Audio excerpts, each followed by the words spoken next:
Malawi has quite a lot of untapped potential, and there's seriously many development opportunities now. We can look at mining. Malawi has huge deposits of uranium, and there's an Australian company, Paladin, that has just come in and is mining uranium. But there's many other deposits. There are many other deposits in that way. But in terms of quick entries, mining is heavy. But in terms of quick entries, the sectors that really have got great potential, the top of the line would be energy, power, the power sector. Malawi has a huge deficit of power. Part of the growth and development of Malawi has been constrained by the inadequate supply of power. Recently, the government has come up with new regulation to do with, to allow private sector players to enter this industry of power generation, distribution, transmission. So at the moment, the regulation allows independent power producers to come in and add to the grid. So there are many of us, including Presscorp. We just have formed 3 companies to engage in power through a cooperative effort with any international player who is willing to get into Malawi and join a key player like Presscorp.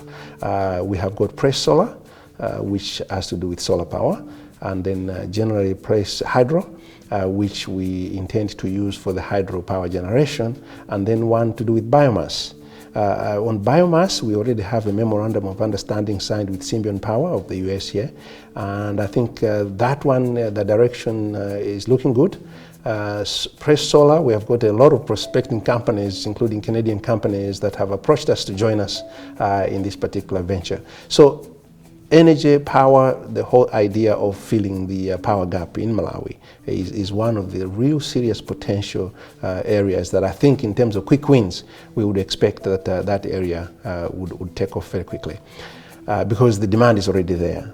There are other areas that also need the equation to be completed. Even the area of telecommunications, the penetration rates are still low.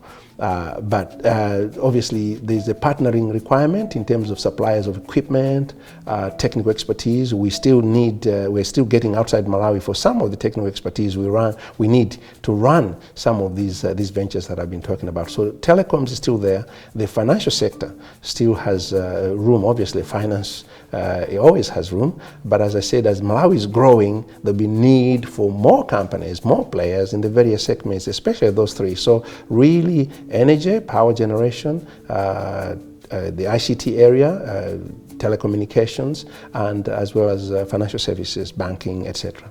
Those are the key, I think, growth areas that I can see at the moment. Not forgetting the mining, which I put at the top, but that's a heavy investment industry. But still, Malawi has a lot of untapped resources in mining.